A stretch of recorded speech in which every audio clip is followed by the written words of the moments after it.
Thanks for tuning into the Pacey Performance Podcast. So this evening, I'm delighted to welcome Des Ryan. So welcome to the podcast, Des.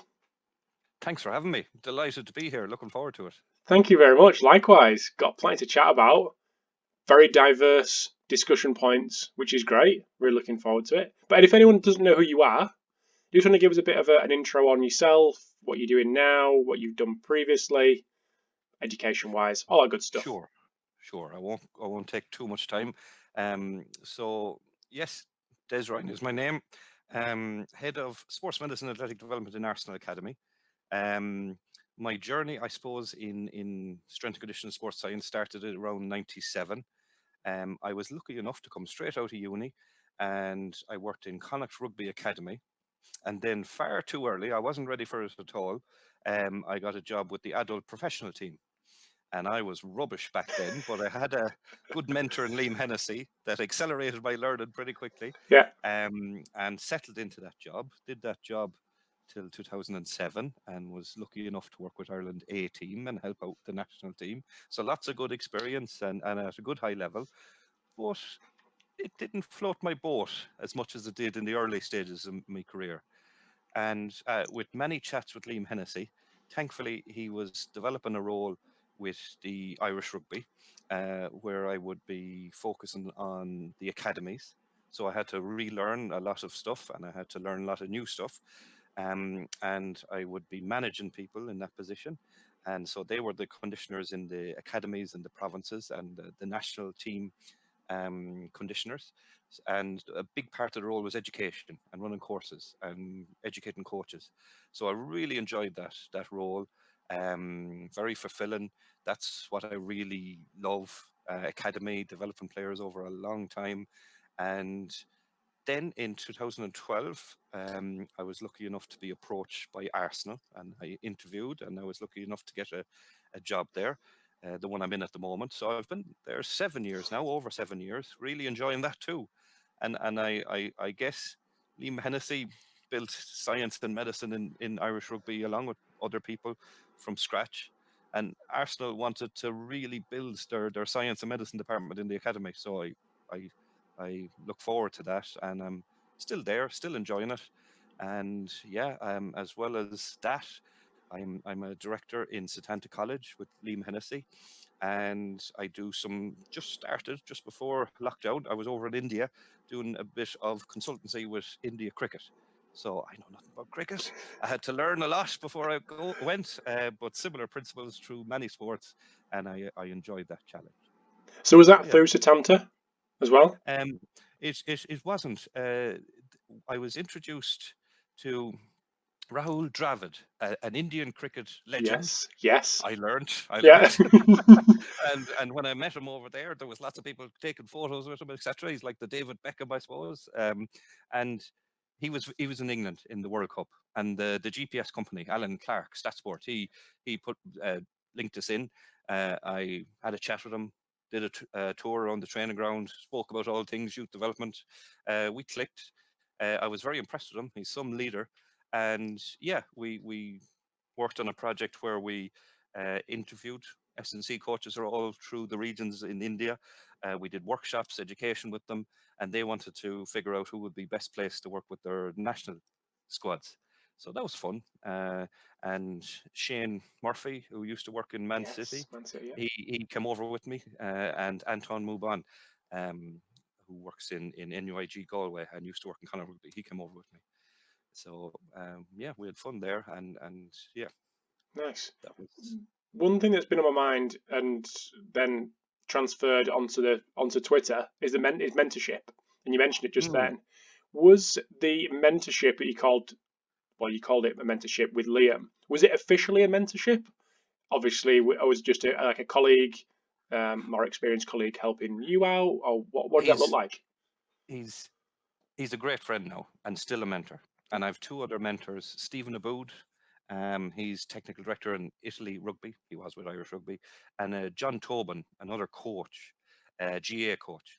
Really clever guy. So the three of them, I spend time with them regularly. But Liam, I suppose, it started off professionally because he was the head of athletic development in Irish Rugby. I was just thrust into Connacht Rugby, limited experience.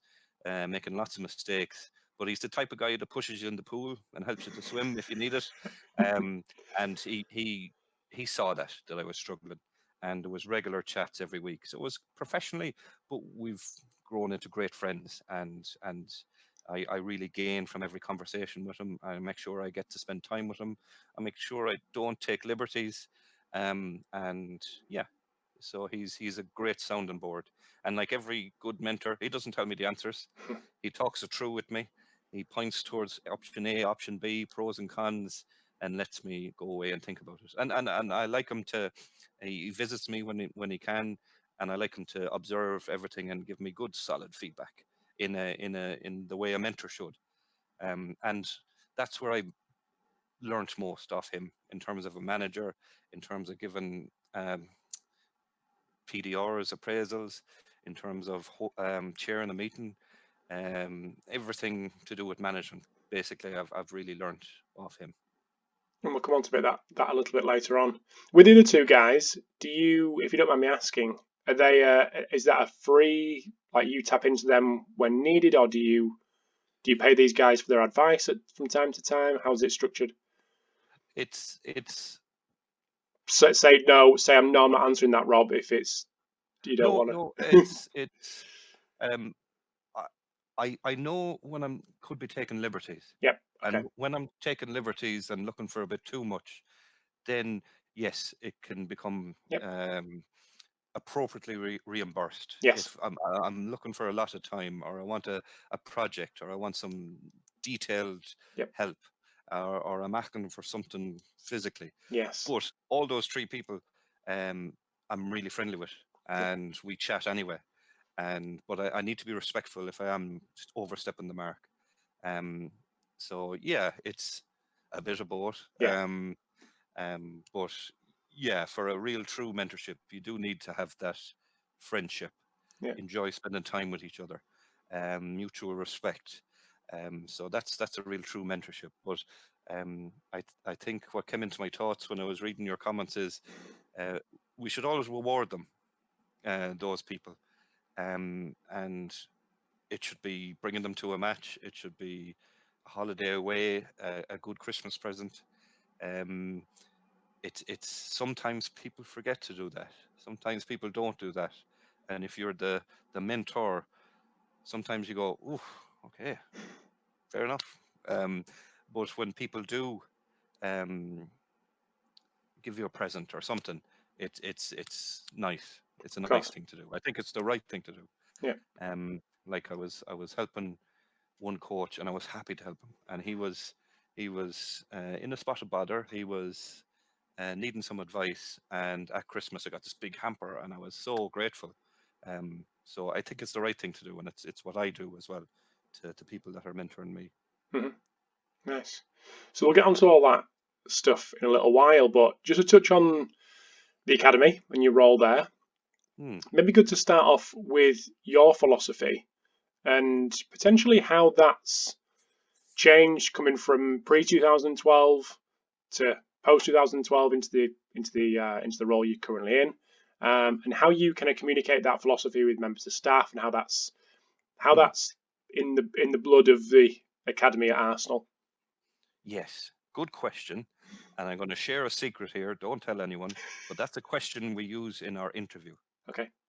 So the likes of myself and Paudie and Perry wouldn't be too enthused if someone just said, my philosophy is to reduce injuries and increase power, speed and endurance on the pitch.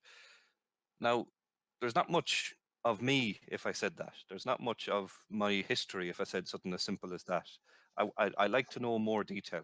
So I'm going to give you a big, long answer to that question. So my philosophy is Arsenal Academy's philosophy. Not that I created it, but it was built there with lots of people. So I'm going to say my philosophy is that philosophy. And to understand that, first of all, the academy has a vision. So Per Mertesacker is leading it. He's the academy manager, and they want to create strong young gunners. No, that's the North Star. That's what we want to achieve. Now, it's not deadlift strong. It's not anything like that. It's that they can cope with getting a big contract, not getting a contract, for life after football, going on loan, anything that comes their way. That's the vision. Now, the mission is to be the most caring and challenging football academy in the world. Wonderful thing to aim for. And we have to contribute to that. We have to contribute to that with our philosophy. So we want to be the most caring and challenging football academy in the world. Now, there's 4 pillars: champion mentality, permanent education, effective team players, and most efficient movers. Now, we have influence in all of those, but the biggest influence we have is creating most efficient movers. So feeding into that is the Arsenal physical development framework. Now I'm finally getting to the philosophy. So the philosophy or approach is the arrow approach, getting the player to the next level as quickly and efficiently as possible. There's 4 main parts to that: functional competence, good mobility, good stability, and then more advanced strength type activities. Movement skills, mature level movement skills, and then more advanced speed, plyo type activities. Integrated conditioning, getting fit through the ball, the game in the majority, because it's Arsenal Football Club. It's a highly technical club. And then planning and periodization, making sure the player doesn't do too much or too little. So that's our philosophy. That's my philosophy. That's up on the wall in both venues. I'd like to think if you asked any other member of the department, any other staff member, any parent, any young player, they'd kind of say, not the same as what I said, but something similar. They'd get it. They know it's the arrow. They know we focus on mobility, stability. They know we enjoy getting good, mature movement skills. They know fitness comes through the game in the majority, not all. And they know we monitor and make sure the player doesn't do too much or too little through our readiness to train, our periodization, our assessments. So yeah, that's it. Then it goes to more levels underneath that, but we're the type of group that like to share. So we did publish it in the NSCA journal if people want to have a look at that. But yeah, that's the philosophy. It was created getting people together in a room. All the science and medicine people and coaches were welcome. And Jez, our doctor, came up with the arrow and everyone contributed to it. So yeah, I really like movement and improving movement. I really like, I think there's a big place, especially when players are growing fast, is to keep good mobility and stability. And yeah, I enjoy overloading the players through the game with the coaches and good meticulous planning. And we love strength. So yeah, that pretty much describes it. Cool. Them 3 things that you mentioned, not the the most efficient movers was one of the Yes. 3. What were the 3 that you mentioned? So champion mentality, and Yep. the biggest influence on that would be the psychosocial team. Effective team players, the biggest influence in that would be the technical coaches. And permanent education, the biggest influence there is the head of education. But we all contribute to all those pillars. And we're getting ready for some bio-banded matches. Okay. And we're going to give every player a challenge. And he may have a challenge in champion mentality. He may have a challenge in most efficient movers. He may have a challenge in effective team players, or he may have a challenge in permanent education. So that's the team running through the academy. We're clear on our vision, our mission. We're clear on how we want to develop a player. And yeah, it's pretty enjoyable. And I like that. I had that with Stephen Aboud in Irish rugby, a clear technical model that we could wrap the physical development framework around. And with PER, we've a clear football philosophy, and we can wrap the physical development framework around that.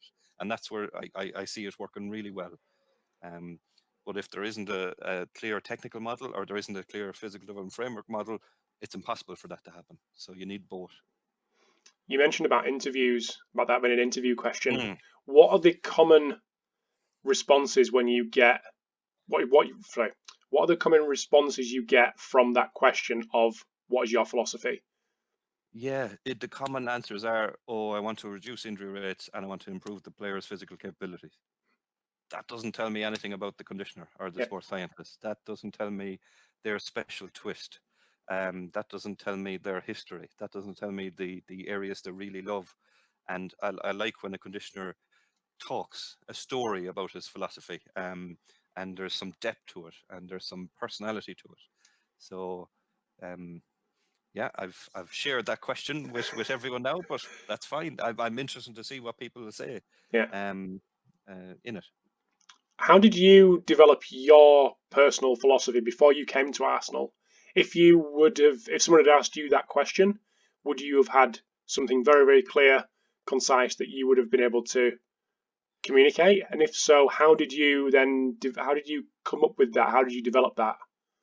Yeah, so like when I started in Connacht Rugby, early career, out of my depth, didn't really have one.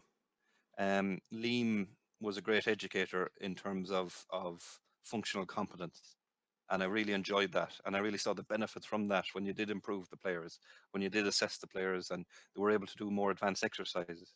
Liam has a great coaching eye, and we like to assess how the players accelerated, decelerated, changed direction, backpedaled, and that was ingrained within me. And I really enjoyed the integrated conditioning in rugby, getting fit through the game. I thought that was one of my strengths back in the day.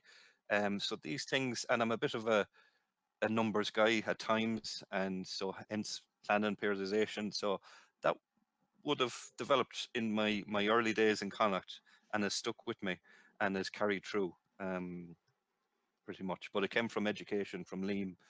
Back in the day, there wasn't much movement screening or anything close to it. Back in the late 90s, yeah. So Mm-hmm. influences like him, other people that I worked with in RFU, like Dave Fagan, like Philip Morrow, who's in Saracens. Clever people would have added to my knowledge and influenced the philosophy. Like Philip's brilliant on speed strength diagnostics, and learned a lot from him on that. And I really love that. Once the players have the training age, like another part of our framework is level 1, 2, 3, 4.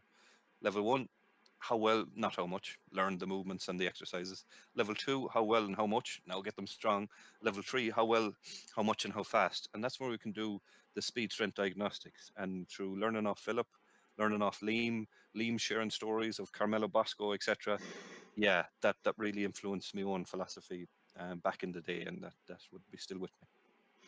I watched the UKSCA roundtable the other night with Dan Lewington, Ben Rosenblatt, Duncan French, Ryan Yes, King, and one other. Marco Cardinelli. Mark, Yeah, I can't believe you. Yeah, I can't believe I forgot that. Marco Cardinale. the, Absolutely. the the Godfather, and Liam and Yes. Marco did their PhD together, I think. Okay. So a Yeah. really good brain. I only got the second half of it, but Yeah. I really enjoyed it. That Yeah. round table. Yeah. One thing that was really interesting was, and I think it was a quick fire round at the end. A little snippet of that, what they were thinking with regards to what other skills they look for in a member of staff over and above the coaching. Not Mm. necessarily skills, but I suppose skills and characteristics over and above. Can they get a athlete to do what they want safely and effectively? What is there anything that you look for in characteristic wise, personality wise, Oh, in a member of that's staff? so important. Yep. And we look for a good person and talent. So it's by no fluke that we have Paudie Roche working with us and Perry Stewart, probably some of the best conditioners in the world at youth development. So there's talent, but they're also very good people. So when we do have a role, um, I won't lie, I ring my contacts. Who's out there? Andy O'Boyle in the Premier League, Liam Hennessy, Ian Jeffries, Tony Strudwick. Lots of good people in the know. And who's out there? Who's talented? Who do you get on well with? Who is good at building relationships? Who doesn't cause any fires? Who's keen to learn? And I'm not saying that people I know are guaranteed to get an interview, or people who friends of mine know, because there's many people I didn't know with us, like Ivan Mukandi, like Noel Carroll. Well, he's in Formula One now, and they still get through. So, but this helps if there's some connection that knows they're a good person. And then the three rules I have in the department is be mannerly, be objective, and tell the truth. And they have helped us a lot over the 7 years, because if we tell the truth, we're talking to people in a mannerly way that something could be better or something is really good. And if we're objective, we can back it up with monitoring or GPS or stats or injury audits or fitness results. And I think that has helped us a lot. But being mannerly is another way of soft skills, another way of describing building relationships. And if I can find someone with those skills, it's great. And no, but we also, if it's a conditioner, for example, I want to see them having the UKCA accreditation. Okay, it's just a driving license, and you're driving sports cars here, so you should have it. And there's a lot of people that don't. And then experience is the next thing, and experience with some good practitioners is even better. And it doesn't matter if it's with a professional club or Royal Ballet or a school. Like we have Will Pennell with us, and he spent a lot of time with James Baker in that school in Gloucester, and he was mentored brilliantly. And he's a talented conditioner in an early mid-career stage. And lastly, do they have a degree? Do they have a master's? They're kind of important, but more important is the experience with a good mentor, and more important is, are they a good person, and the accreditation in there as well. So, and we run a tough interview process. I think if people have been through it, they'll know. And we bring the players in, we bring other people from other disciplines in. We've challenging videos, we have scenarios that are quite troublesome and challenging, and we dig deep in the interview. But you need the interview, you need to do your checks, ring around the references. It's very hard to tell who a person is in just an hour interview. We've a couple of rounds of interviews. It's the most important decision you can make, and you gain so much when you find the right person. So it's extremely important getting talented people in the building. With many career maps out there involving a progression from maybe lower end academy, i.e., the ages, moving up through the ages, and then progressing to a first team environment. That's majority of people see that as the progression. How do you keep people like Paudie, Yeah, who could potentially go and work in a first team environment? How do you keep them challenged and motivated to stay in that youth environment when others may want to think that the next step is first team? yeah, that's when we would go looking. In my naivety at the start, I want to find academy specialists, and I want them to be career-long academy people. And we found a good few. But I have to be fair to younger practitioners. They might want to go up that journey. They want to scratch that itch. And the thing is with Paudie, he worked with Munster Rugby in Ireland in the World Cup. He scratched that He's itch. done that, yeah. Yeah, and Perry has had a similar role to me in another big club, and he's scratched that itch as well. So keeping them challenged, hopefully enjoying the role, and without being gross and talking about money, they need to be rewarded properly. Yeah. And in fairness to the club, they do reward them properly to the level of an assistant in the first team, pretty much.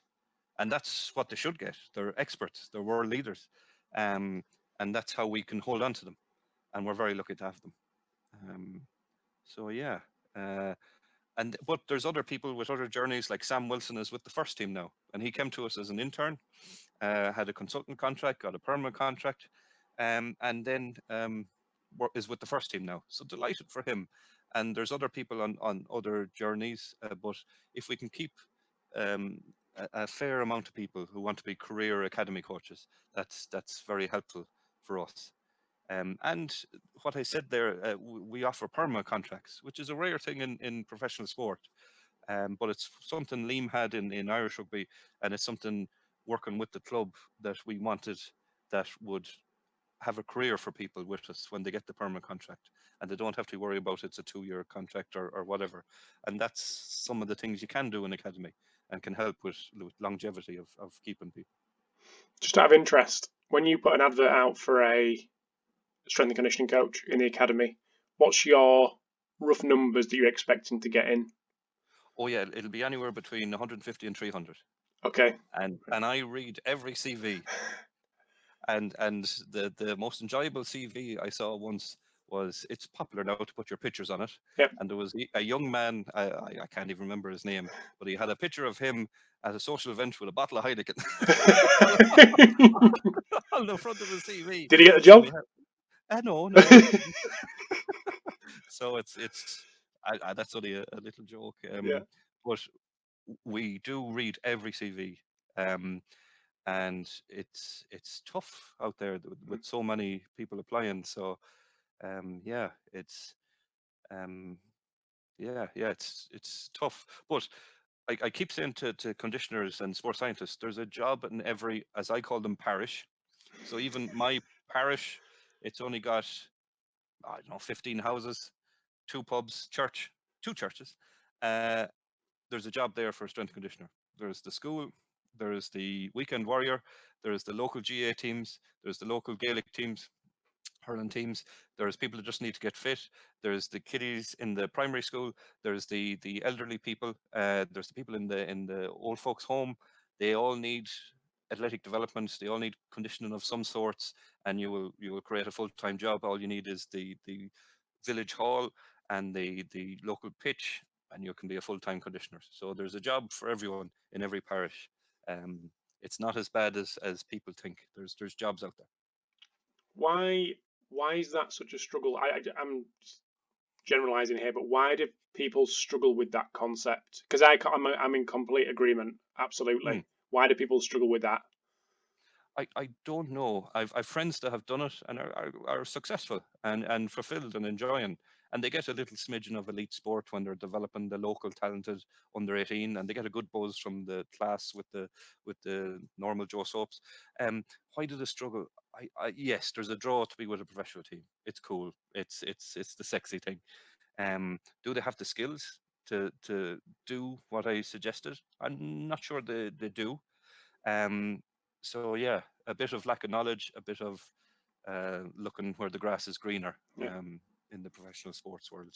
But there's only so many jobs, yeah, and that's signified by the 300 applications for one role.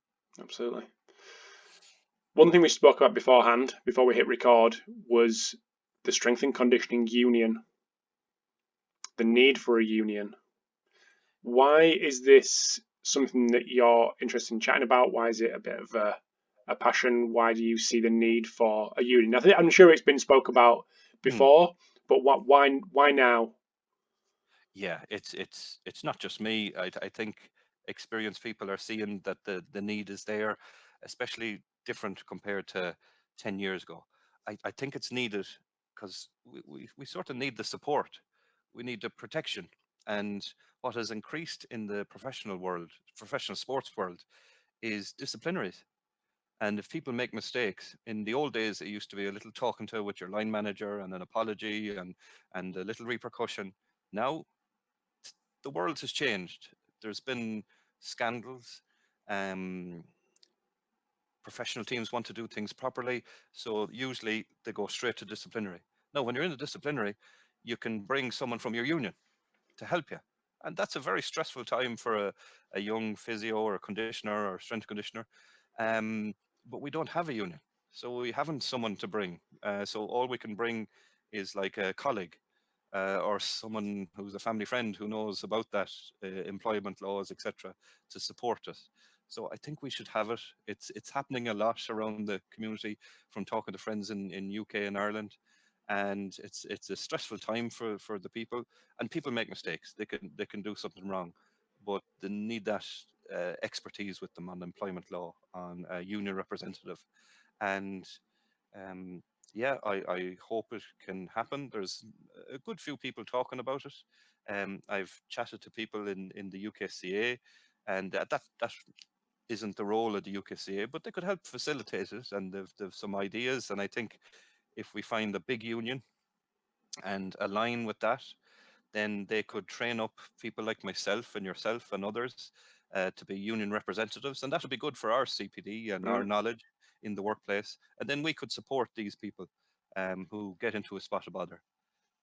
So for job security, for support, for employment law knowledge, in this trickier world at the moment where things do turn very official very quickly, I think it's crazy that we don't have one. The Chartered Society of Physiotherapists have one.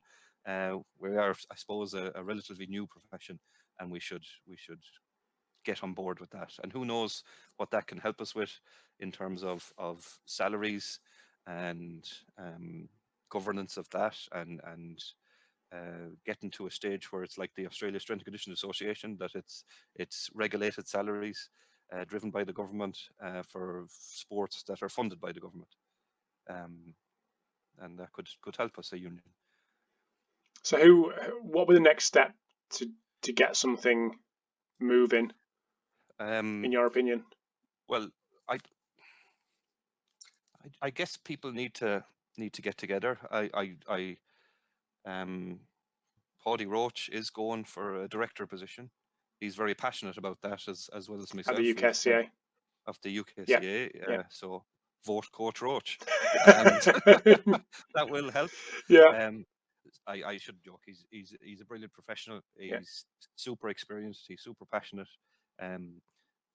Yeah, people should consider looking at Paudie's letter to the members. Yeah. And I think that's something he would drive. And I think he's great at pulling people together.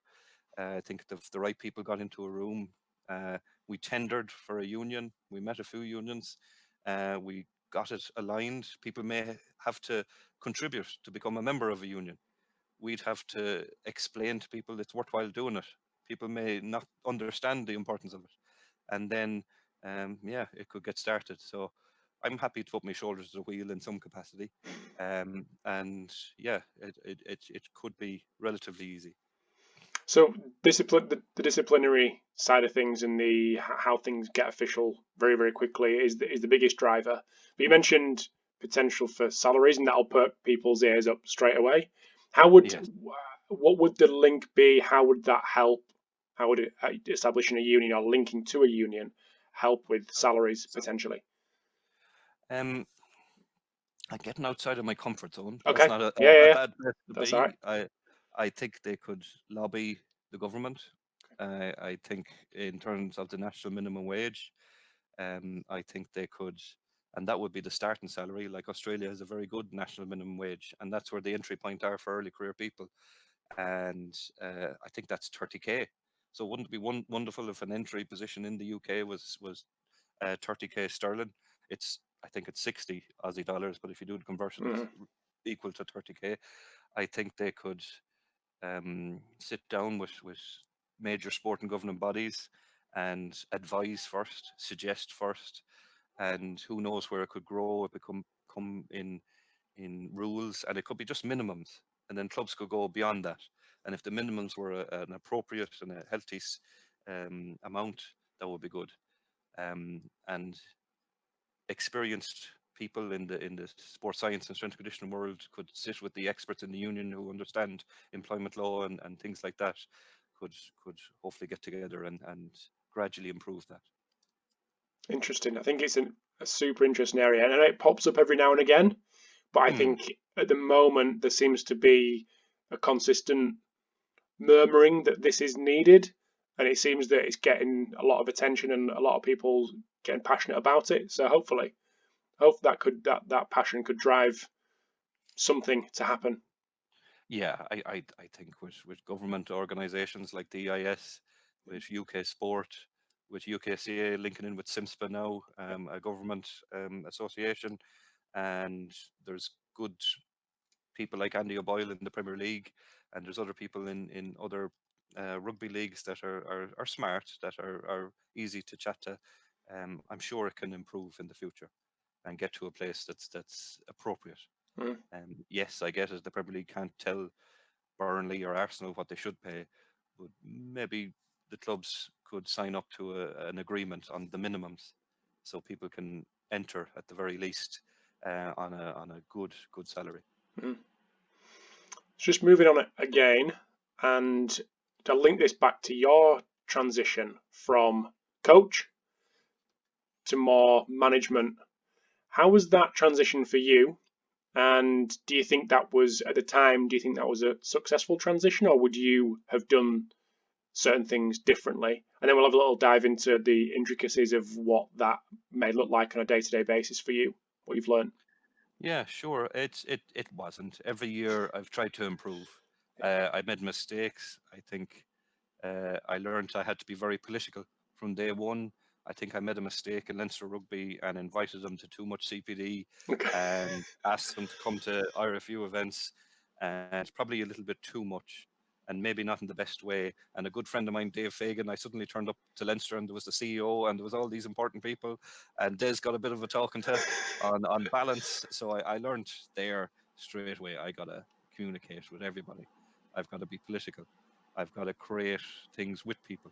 I've got to have good listening skills. I got to be collaborative in everything I do. So yeah, I had bumps in the roads. I made mistakes, but I always had a good review with Liam Hennessy after it. But enjoyed it and improved as I went along. Every year I tried to add in something different. And being in a head position, you can have huge impact. Like I think every academy should have a position like mine, where I'm not with a team, I'm not on the bus, I'm not on the train, I'm not going to matches, so I can sit and chat with the board. I can go to a heads of department meeting. I can go to a loans meeting. I can go to a talent ID meeting. I can go to a lead coach meeting. I can go to have a casual chat with an under 12 coach. I can educate people through the chat and be educated by the people in the chat as well. I can make sure everybody understands our philosophy, from parents, from under nines to the board, to Mikel Arteta, to everybody, because I have the space to do that rather than being with a team and having my total focus on a team, as I should if I was with a team. You can pull people together and create, like we just last Friday agreed our objectives for the year, and I'm totally focused on those now, and the department are, and they're clear what they're doing. And over the last month, I had PDRs with all the conditioners and physios, and they have their individual objectives. So I've promised them 3 times a year I'll check in with them on them. So they got their individual objectives, they got the department objectives, and they're all aiming for our vision and our mission of being the most caring and challenging football academy in the world. So having that influence is hugely beneficial, I think, for everyone within the department, for the players, and for the club. But it takes a lot of time and a lot of strategic planning, and a lot of meetings. How do you run them? Personal development, PDR, personal development review? Yeah, PDRs. So they're hugely important, and they're important to the practitioner as well. And Liam Hennessy used to run brilliant ones with me, and I really gained from them. And he was able to tell me I was doing pretty bad at this thing. You wouldn't even notice, and you'd be enthused on how you could fix it. And he just told you were bad at something. Well, he did it in a brilliant way. Yeah. But he also told you how well you're doing, and you got energized from it. So they need time. And I think some of them, we spent a couple hours chatting. And we go through, okay, what their objectives were. Chat about those. Did you achieve your objectives? How did you achieve your objectives? Then, what went well for you? Then, what could have went better for you? Okay, let's have an action plan now. And, okay, what can I do to help you be better? And then, okay, let's create together your individual objectives. And they're picked for a specific reason. They're picked mutually, and they'll help the academy and they'll help the practitioner. And that's me and the conditioner signing a contract on what we're going to work on, how I can support them. And at the end of it, I always ask them to give me feedback and what I could do better. And that's very useful. I have it here written down that the 3 things I got from my department is check in more with them. So I need to do that for certain people in the department. Just more informally? Yeah, checking in a bit more with certain people, and I'll do that now. They've told me. Then there was one instance when one person was having a little clash with another person. These things happen, and they said to me I could have got in and helped that a bit sooner. So I'm super conscious of that. Yep. And they'd like more detail on their objectives. So I'm totally open to getting feedback like that. I'm happy, because that'll make me better next season. And to the same extent, I'll give them some objectives to work on. And it's healthy discussions, it's healthy communication, but it's really personal to the person, and it's a big moment in their season, and I have to do it very well. And I spend a lot of time preparing before I go into them. And I've had bad PDRs myself, to the extent that sometimes it was, this isn't much good, Des, this PDR crack. You know what it's like.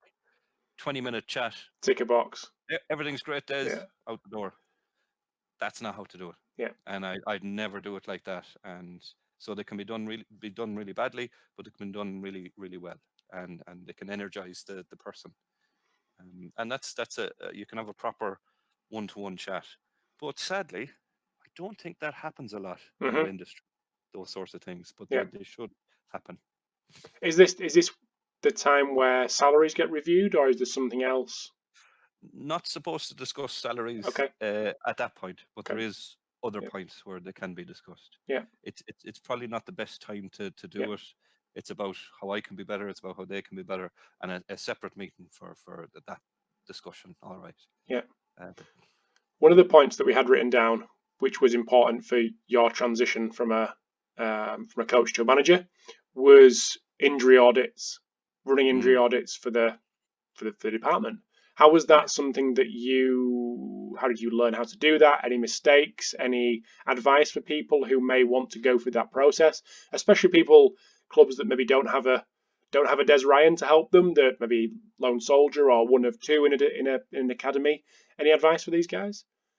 Yeah, that's probably one of the first questions I asked somebody from another club, and we're just having a general chat, and I'd subtly just throw in, how many muscle injuries per 1,000 hours do you have? And if they don't have that answer off the tip of their tongue, then they don't have an injury audit. Yeah. And I gently chat with them on the importance of it. So really, the people who implement it are physios, but everyone needs to contribute, because the conditioners need to provide the workloads. The physios have the injury numbers, and then they can work out injuries per 1,000 hours, using the guidance of, it's going to clear out my head now, but there's a paper, I forget, right. But there is a proper way of doing an injury audit, and it's published, and it's Colin Fuller article. That's how to do it. That's how all sports teams should do it. So there's the guidance on how to do it. But when it's collected, it's not just, okay, we did it, it's over there. Then you have a meeting, it's presented. Then you have to have some actions after it. And how can we improve next time? How do we do this time? What went well? What could have went better? What's our actions for the coming phase? And then you make sure those actions are acted on, and they're brought up in department meetings. And then the findings of that is then presented to the lead coaches. First of all, it's presented to the leadership team, the academy manager, the assistant academy manager, the head of coaching, and the head of talent ID. Then, okay, you're clear on how that phase went. Now we present it to the lead coaches. Okay, then we present it to the squads. So everybody, it's transparent, it's open. Look, we did really good here, but if we could do a little bit better here, and here's our action plan, will you support us in this action plan? And then we can have a meaningful impact on changes within the academy for the better. And the same should happen with fitness results. And there are two of the real key things to have in a especially academy for looking at players develop. And then I can bring those information to player progress meetings. So I'd be there with the talent ID people, the coaches, and the leadership team when we're discussing players in those important meetings. And I have my injury audits, I have my player profiles, I have the fitness results, I have the comparisons by abandon, I have all the good information from the science and medicine team to make an informed decision about the player. So really valuable injury audits and proper good quality fitness testing, not changing your protocols. It's like a marriage, I call it. When you pick your fitness test, that's it. It's a long-term thing. And then you can look back retrospectively. We do too much change in the fitness world. Next new thing. Oh, this fancy test. No, simple tests. And we have them for 7 years now. And we can look back on Hector Bellerin, who's with the first team, Ainsley, Bakayo coming through now, Reese, Joe, Eddie. Okay, what journey did they have? What hints can we get from their development from under 12 all the way up? And we've 7 years of fitness results to look back on. You've mentioned a couple of job titles that I'm guessing on a par with you, head of coaching, academy manager, etc. But how do you go about communicating that information up the chain? Is that something you've learned along the way? Is that something you were quite conscious of that would have to happen? You have to develop new skills for it. How did you go about developing that? Presenting. Yeah. So I enjoy presenting. I figured out that if I present, I can hit home with people, and my message can stick. So I did a lot of it in their rugby union, for education, for going to the schools, clubs, provinces, and I figured out this is a good skill to have for influencing and for making awareness. So that can help me when I'm talking to the board. That can help me when I'm talking to the leadership team. That can help me when I'm in the academy management team meeting. That can help me when I'm in the loans meeting. And yeah, it's a very useful skill to have. I'm very pro that the people in the department go out and present at conferences. I'm very pro that they master that skill. I try and ease them in, some of the early mid-career people, that they present to us first, and then they gradually go to bigger occasions, and then they'll be comfortable presenting to a new manager or a head of department or a group of coaches. And if you do it well, they can see the confidence in you, and they then have respect and belief in you, and you have more opportunity to influence. That's definitely one thing that gets missed. 'Cause, I mean, just in this with the podcast, asking people to welcome people to come on and discuss what they do. And as you can imagine, some clubs don't want their practitioners coming on and talking about what they do. No idea why, but that's a different conversation. But what a great thing for people to, like Paudie, get on, discuss what they do, communicate that, build a not Paudie particularly needs it, but build that confidence when being asked questions, like you would in a, like you say, meeting when you present to the manager, when you present to the board. It's just that progression, that confidence. Yeah. And so it's a win-win. Yeah. So one last thing that I wanted to chat about, and this comes up all the time, especially on social media, and that's the university system, what they are doing, what they aren't doing to prepare young coaches for the world of professional sport. What's your take on that long-held discussion, long-held discussion? It's out there. It can get very passionate. Oh, it does. It does. I highlighted my opinions in the UKCA conference, and I didn't make many friends. When was that, Des? When was that? That was 2017. Oh, your presentation, you mean? Yeah, I did bring up that universities could do a better job. So I tried to stick being mannerly, be objective, tell the truth. So being objective, we've interviewed over 100 people now since I've come to Arsenal. Now there's 100 to 300 people applying. We're picking the best of the bunch. And I'll say of that 100, there probably was only about 15 that I'd be comfortable looking after a team. Okay. Very harsh by me. Right. Very, very harsh by me. And very relevant in the intern positions that we've had in the past. So these would be more new graduates. And I'd ask a simple question like, what models and frameworks of long-term player development have you read? Are you aware of?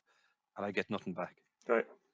And very, very low level. Wouldn't be happy at all. And when someone interviews with us, we're always there to give feedback. And in my chat, in the feedback, I go, what were you taught in that area? And we weren't taught anything on that. Now, I know things have improved over the last few years, for sure, but I think they've a way to go. And it irrespective of sports science or its strength and conditioning, I think people need to be coaching. I think there's a university team, many in every university. I think it should be part of the curriculum that every day they're doing some sort of training or coaching. I think they should, at the very least, leave university being able to do a warm-up, being able to screen a player, being able to test a player, being able to monitor a player, being able to do a strength session, a speed session, an endurance session, And that's the basics as far as I'm concerned for strength and conditioning. Now, the same can be done in sports science. There should be a semester monitoring workloads of a team, a semester doing nutrition, a semester doing psychology and just questionnaires, or doing some relevant practical work with people. Um, and when they leave, then I'm not saying they're going to have the soft skills and be an experienced coach, but they can run a session and they have knowledge of what's bad and what's good, what's dangerous and what's not dangerous. But that isn't there. I don't see that in the graduates, in the early career people. I don't see them as coaches. I don't see them ready to coach. I don't see them as sports scientists. And I'm being very harsh here, but I'm just telling the truth. I'm being objective, and I'm being mannerly that hopefully it'll help. Hopefully more resources will come to the departments in university. I know that people in universities would enjoy the things I mentioned. And I know we all have to improve. The students have to improve. The employers have to improve in opportunities and the education they give them. But this is the general knowledge needs to improve in the student. And when you get to my age, you may continue coaching for all your life, like Vern Gambetta or Fergal O'Callaghan or Dave Fagan, but there needs to be something in the future for conditioners, sports scientists, and it could be head positions like we chatted about, or it could be lecturing in university. Yeah, they should have the academic qualifications, but having practitioners in the university working with these graduates will be good for knowledge sharing alongside the academics, alongside the pracademics. Um, you need some practitioners in there in the education environment in strength and conditioning. I feel very passionate about it, and that's why I've linked in with Liam Hennessy and Setanta College, and that's what we try and do there. And we have people like Shane Murphy lecturing now, people who have worked with Man City for a number of years, and practitioners educating people. So I think it can improve. I think there is good people out there in universities, undoubtedly. I think they're trying super hard, and I know it's complex, and the whole university structure needs to change. But what's wrong with that? Why can't it happen? One interesting conversation I had recently was with a Cat One Academy, and they had recently taken on another athletic development coach. I think it was maybe 9s to 12s or something like that. Had a lot of applications as per usual, and one thing that became very, very clear with the practitioner that was sifting through these was just the general lack of coaching hours that these applicants had gone through. They ended up getting someone from a private school because they were coaching 7 hours a day. There was Yes. group, stop, change group, group, and that was 6-7 hours, like I say, per day for 3 years. Whereas you've got someone who may be in a lower end academy or something like that, where you may be coaching 2 hours a day, 1.5 hours a day, because you're getting roped in to do all this other stuff. And people coming out of university with a master's and maybe haven't done any coaching, and people with a PhD who very little coaching. So it seems to me that the wannabe S&C coaches maybe aren't doing the simple stuff, which is actually just being in front of a group, like just that skill of managing a group, finding out who are the good guys, who are the ones that are going to cause you a bit of an issue. All them little, not little, but big skills that can be gained just from being in front of a group. That just doesn't Yes. seem to be there. No, and they'll gain hugely from that, and especially if there's someone with them doing a review. Now, I'd like to share how we do reviews, along with this question, because when I do something like this, I feel better if I've offered something for Yes. people, Yeah. and I haven't offered much so far. So I think this could be useful. This could be useful. You But have, Des, yeah, but go on. the coaching time essential. There's Yeah. so much learning in it. And as you said, the school, we've got Will Pennell, as I say, who worked with James Baker, who was doing hours of coaching. And there's so much learning in that. But the learning is really special if it's been reviewed with a practitioner afterwards. And yeah, that is better than universities. You need the both. You need the academic knowledge, and you need the practical experience and just organizational skills. just dealing with people, how to know where the line is, making mistakes and learning from them, how to build a relationship, how to control a group, how to change your mind. I notice people who haven't gone through the high coaching hours, if something suddenly changes just before a session, and that happens a lot, really throws them. But if someone is doing a lot of coaching, yeah, no problem, we'll just tweak this here. Yeah. And having the coaching eye as well, like in an interview process, yes, I'm giving away the whole interview. I do a squat and I have a bit of lumbar flexion and I shift to the side, as an example. Mightn't be that in the next interview. And you'd be surprised how many people don't see that. Right. And I'm there having a bloody sore back at the end of the day, demonstrating this bad technique. And I'm shocked that people can't see those two gross errors, I'd call them. But they can't see them because they haven't spent a lot of time in the coaching hours and watching for these things and fixing these things, more importantly. But if they can't see them, they're definitely not going to fix them. So the hours coaching help you spot those things. But if they're doing the coaching and they're sitting with a mentor or a friend or a colleague, we like to do a review. Now, it follows the letters. So I might do it with you. Yeah, what's it?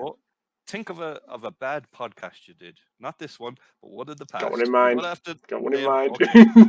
So in the review, this is going to be the quickest one ever. Yeah. R stands for reintegrate.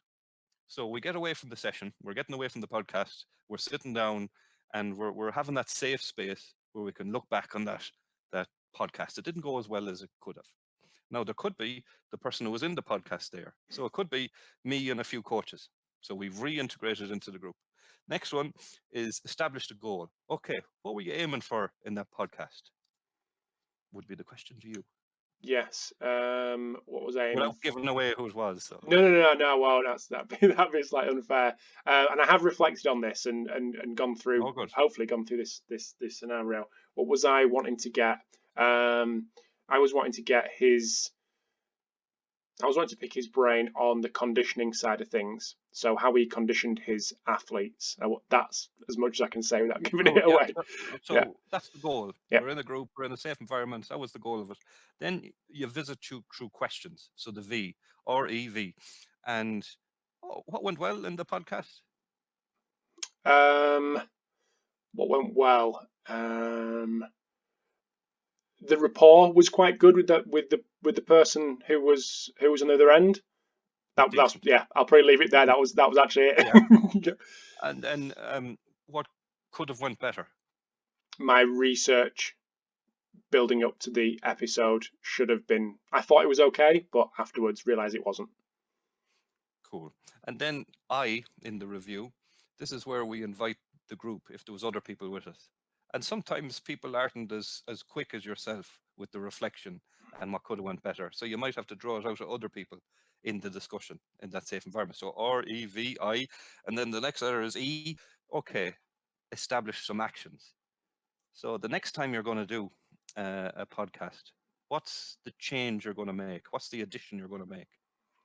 Dedicate more time beforehand to review the work of said guest. Cool. So, and the next one is W. So what next? When's the next podcast? Thursday. Cool. And so that's review. Yeah. Reintegrate, establish the goal, visit through questions, invite the group, establish the actions, and what next. And it doesn't have to go through that pattern all the time. And the one we did there was a bit false. Hopefully it's a natural conversation and you can dig in depth. And then the next time a coaching session happens or a podcast happens, that's in their mind. It's agreed. There's an action, and that'll bring it to a higher level. So we've got that, and also Christian Vassallo was with us for a number of years, and he has his own company now, and he introduced the reflective model. So when we have our S&C meetings, we do a quick reflection amongst the group. And the first part of it is what, then so what, and then now what. That's a nice, really quick reflection. Yeah. And Christian introduced that to us. We have a little framework drawn out on how we do that. So what? Yeah, I did a really bad session. So what? Well, the players are a bit pissed off with me, and the coach saw a bit of a rubbish session. Now what? Okay. I've got to be honest with the players that I could have done better. I've got to be honest with the coaches that wasn't great. I've got a plan that I'm going to do the next session that's going to be better, and I'm going to do a better session the next time as a quick I like little that. example. So it's a simple little framework. People talk hugely about reflection and reviews. There's our two little tips for doing that in a quick time in the work environment. I like that. So one last thing, maybe linking into the university, probably as a bit of a summary of what we've discussed. For the next generation of practitioner, for the new practitioner, what would you, and this may be just you repeating what you've just said, but that's okay. What advice would you give them to maximize their chances of getting a job, progressing in a job in not the Arsenal Academy, but well, it could be, but or a similar environment? What would be your best advice for those people? Yeah, good question. And people are on to me a lot asking something similar. So starting from scratch, okay, getting into university. Don't just do the university courses.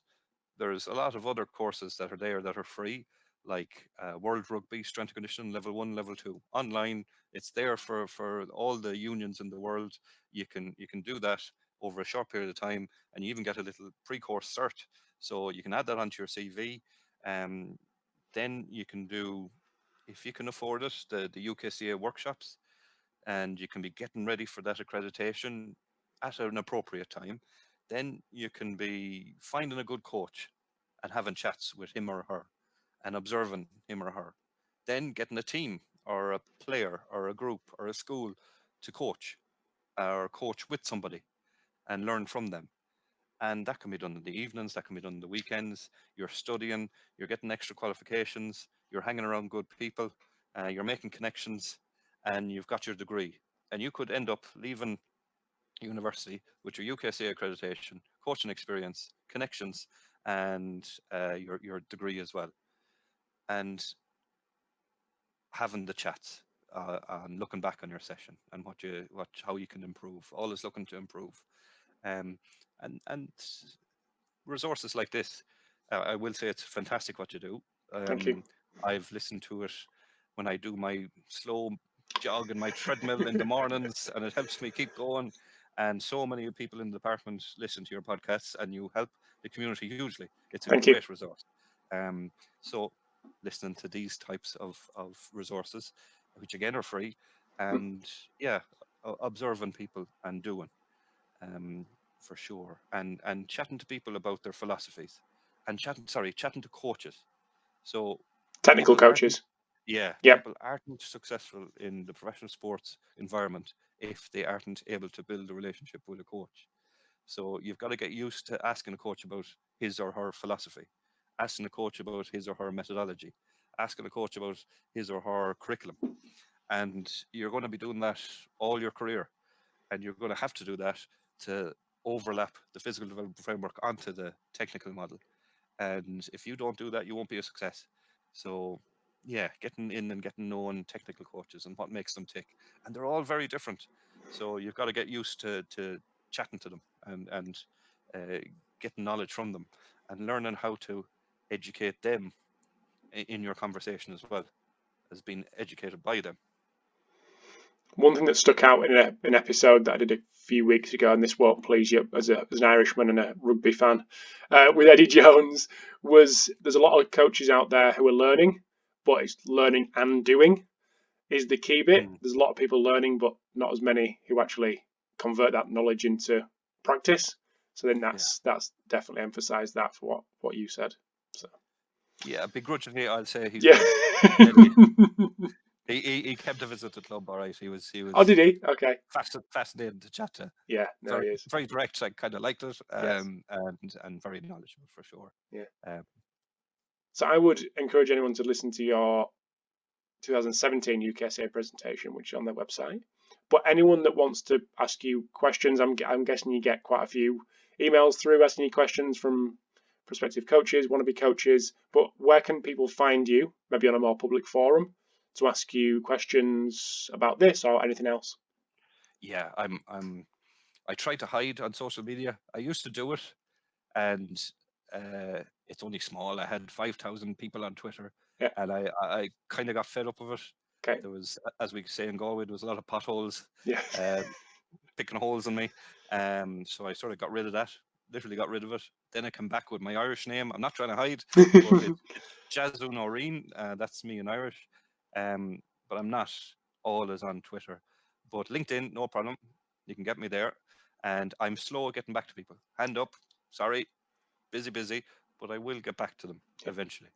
And I'll sure, if people want to get in contact, they'll find me on LinkedIn. No problem. Perfect.